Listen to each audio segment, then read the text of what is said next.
A essa altura, todo mundo já está sabendo mais ou menos sobre a nova inteligência artificial chinesa, né? O DeepSeek, o famoso ChatGPT chinês. E, como vocês devem ter visto, o bagulho chegou com os dois pés na porta, né? Derrubando as bolsas de valor no mundo todo, principalmente nos Estados Unidos, aqui no Japão também. Fez Nvidia perder papo de $1 trilhão, né? Do dia para a noite.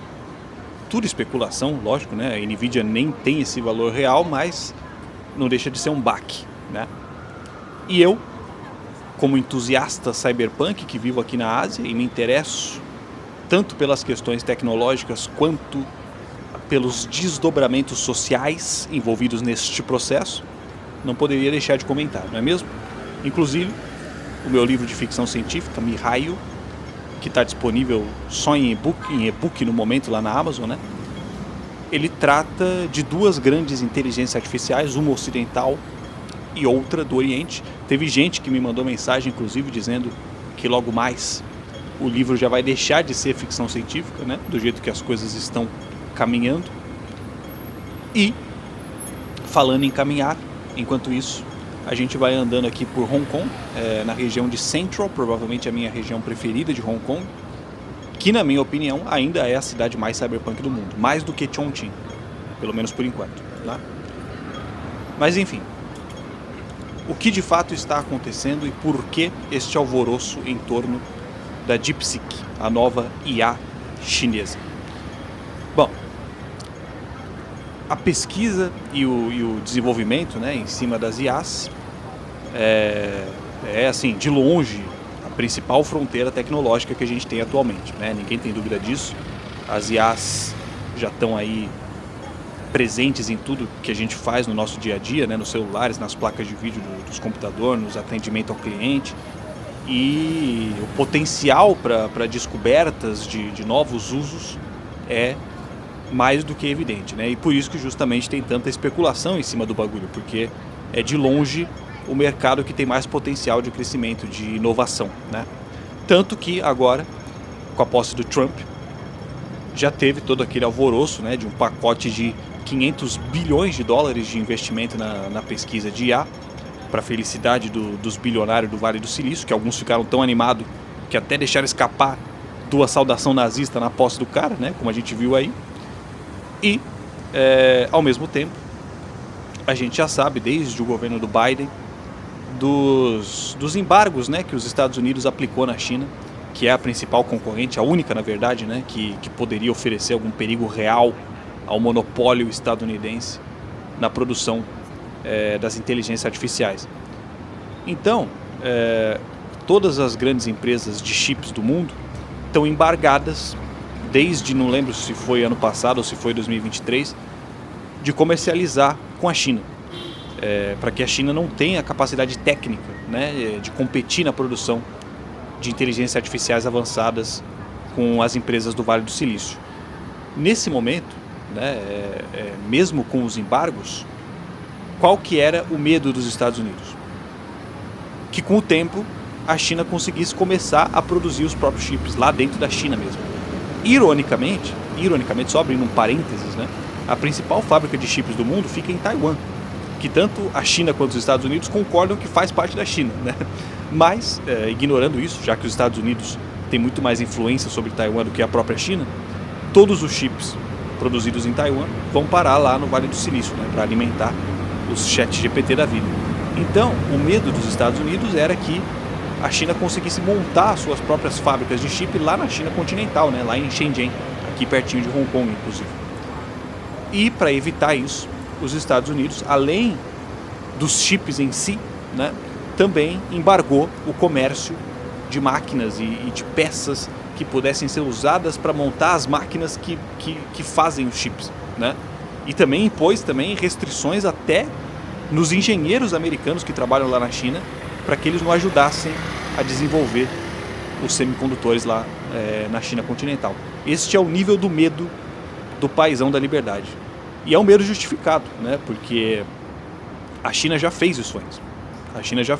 A BYD, né, a empresa de carro elétrico da China, a principal concorrente da Tesla, ela também sofria não diretamente, né, que nem essa coisa do chip, mas ela sofria para conseguir importar recursos de empresas estrangeiras no meio dessa guerra comercial, né, da China com os Estados Unidos. E aí, qual que não foi a solução que os caras arranjaram? Ao invés de ficar dependendo de importar a bateria daqui, o ferro de lá, a parte elétrica de não sei da onde, a própria BYD verticalizou o processo, né? Começou a tomar conta de toda a cadeia produtiva dos carros deles. Então, a própria BYD extrai os minérios lá nas minas, a própria BYD produz as baterias, a própria BYD faz tudo, né? E justamente por isso os carros deles acabam ficando muito mais baratos do que os da concorrência, os da Tesla principalmente, né? Porque a Tesla, né, como compra cada componente de um lugar diferente, cada componente é adquirido com uma taxa de lucro em cima, lógico, né? Então, no fim, o produto final acaba ficando muito mais caro do que a BYD que faz tudo ela mesma, né? Mas, apesar do receio, né, por esse histórico aí da China, os Estados Unidos achavam que estava tudo sob controle na medida do possível em relação aos chips, porque produzir chip é muito mais difícil do que produzir carro hoje em dia, né? Esses semicondutores aí, eles são, que nem eu falei, eles são a fronteira tecnológica do momento, né? São pouquíssimas empresas no mundo que sabem como produzir isso e que têm o maquinário para produzir isso, né? E é tudo segredo corporativo, as empresas não trocam informações desse tipo, tá ligado?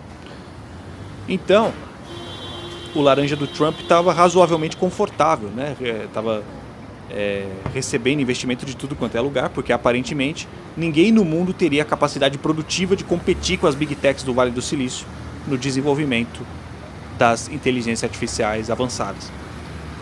E eis que surge DeepSeek. Não sei se vocês já usaram a DeepSeek, ela é ridiculamente similar ao ChatGPT, né? É um chatbot que responde perguntas como se fosse um ser humano e para a maior parte das atividades não deixa a desejar nem um pouco pro ChatGPT, tá ligado? Mas a grande diferença é que a China desenvolveu esta IA, né, o DeepSeek, sem precisar fazer uso dos semicondutores avançados que os Estados Unidos embargaram. Ou seja, a infraestrutura necessária para sustentar um servidor da DeepSeek é muito mais barata do que a necessária para sustentar o ChatGPT. Papo de 95% mais barata, né? O ChatGPT gasta mais ou menos $15 para cada 1 milhão de inputs. O DeepSeek gasta 55 centavos para a mesma quantidade, né? Essa é a diferença.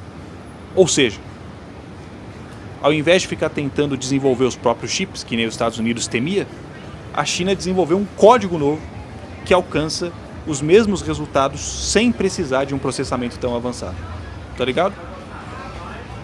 Isso por si só já seria de fuder, né? Já seria de fuder. Todos os investidores que estavam botando dinheiro lá no Vale do Silício pensou assim, então quer dizer que esses caras são os incompetentes, né? Ou pior, uns salafrários, né? Estão pedindo bilhões e bilhões de investimento, sendo que dava para fazer com muito menos, né? Então só aí a crise já estava instalada, né? Só aí a crise já estava instalada. Como se não bastasse, a China vai na contramão do que normalmente se esperaria no capitalismo, né? E torna público o código-fonte da DeepSeek. Torna público o código da DeepSeek. Ao invés de aplicar embargo, ao invés de aplicar segredo corporativo, torna público para todo mundo copiar. Por que isso é importante? Porque com isso, a DeepSeek força todas as empresas americanas a terem que se superar o mais depressa possível, muito mais rápido do que se ela tivesse mantido fechado, tá ligado? Porque um monte de empresas menores vão ser capazes agora de produzir os seus próprios chatbots tão eficientes quanto o ChatGPT, sem precisar de bilhões e bilhões e bilhões de investimento em infraestrutura, tá ligado? As primeiras versões lá atrás do ChatGPT, né, ChatGPT 1, ChatGPT 2, também foram parcialmente abertas, nunca foram igual é o DeepSeek, assim, totalmente open source. Mas eles tinham ali, né, algumas possibilidades ali de você interagir com o código. Mas é muito fácil, né? É muito fácil você abrir o código quando você monopoliza toda a cadeia de produção, né? Você bota todo mundo para trabalhar para você, para corrigir seus bugs, mas no fim só você consegue comercializar o bagulho em larga escala porque só você recebe 500 bilhões de investimento do Trump, né? Então, de certa forma, a DeepSeek agora tornou obsoleta toda uma infraestrutura gigantesca das Big Tech, né? Lógico, tem sua utilidade, né? Nunca vai ser obsoleto, mas agora se mostrou, né, que toda essa infraestrutura não estava sendo utilizada da forma mais eficiente possível, tá ligado? Muito interessante esse movimento da China, porque todo o esforço dos Estados Unidos em proteger o monopólio deles, a China devolveu, proporcionando a possibilidade de livre concorrência. Olha aí que loucura, né? Colocou o mundinho de muita gente de cabeça para baixo, tá ligado? Porque se o DeepSeek simplesmente guardasse o código só para eles, lógico, né? As Big Techs americanas iam ter que correr atrás para alcançar, para competir com a DeepSeek. Mas a China estaria entrando no jogo dos caras, né? Estaria entrando no jogo dos caras. Ao invés disso, a China bagunçou o jogo dos caras. Bagunçou tudo. Agora os próprios caras vão ter que se resolver lá entre eles, porque vai ter muita gente nova entrando no bagulho, gente menor, né? Que não tem os bilhões e bilhões, mas que vai conseguir desenvolver tecnologias muito parecidas, talvez até mais criativas, mais inovadoras do que o próprio ChatGPT, né? E sabe lá, ao mesmo tempo, sabe lá que outras cartas a DeepSeek já não tem até na manga e que não divulgou ainda, né? Enfim, tempos excitantes para se estar vivo, né? Estamos numa guerra fria, rapaziada. Estamos numa guerra fria, vocês têm noção disso? Sobrevivemos a pandemia e agora estamos numa guerra fria. É a história sendo feita diante dos seus olhos, tá ligado? Agora, do mesmo jeito que os caras ficavam metendo terror de que a China ia invadir Taiwan e não sei o que, eu tenho medo é que os Estados Unidos taquem uma bomba na China quando perceber que não dá conta de competir na produção, né? Ah, meto terror também, rapaziada. Meto terror também. Os caras não sabem perder, não. E o orçamento militar é o que os caras mais têm, né? O orçamento militar dos Estados Unidos é maior do que o da China, da Índia e da Rússia, tudo junto. Tudo junto. Dos Estados Unidos é disparado maior, né? Vocês acham que eles vão afundar quietinho? Sem usar o que eles têm? Olho aberto, rapaziada. Olho aberto que o bagulho é feio. Enfim, é com este sensacionalismo que eu me despeço. É o cyberpunk acontecendo, rapaziada, né? Os caras previram e de fato, assim, tá assustadoramente parecido com as histórias que a gente escutava aí nos anos 90, desde os anos 80 os caras vêm falando, né, das inteligências artificiais e tudo mais, e assim, é assustadoramente parecido, que nem o Mike Pondsmith falou, o cyberpunk era para ser um aviso e não uma inspiração, né? Mas parece cada vez mais que os caras estão se inspirando no cyberpunk para construir o futuro mais distópico possível, né? Mas tudo tem o seu limite, né? É torcer para que as coisas se resolvam da forma mais pacífica possível e com o melhor para a população, né? Com o que for melhor para a população. E é isso aí, rapaziada. Essa foi mais uma caminhada aqui em Hong Kong. Eu viajei para Hong Kong, ó, já faz meses, mas eu falei, né, que eu andei que só porra nessa cidade. Então, eu vou ter vídeo aí pro resto da minha vida. Porque eu também não vou viver muito. Tô brincando, rapaziada. Vou viver bastante, sim. Para de inventar que eu morri. E é isso aí, mano. Estamos voltando aí aos poucos com os vídeos. Lembra de seguir lá no Insta, lembra de seguir lá na Twitch, que a gente tá voltando na ativa também. Tá tendo live toda semana, tá? E é isso, mano. Aquele abraço e é nóis.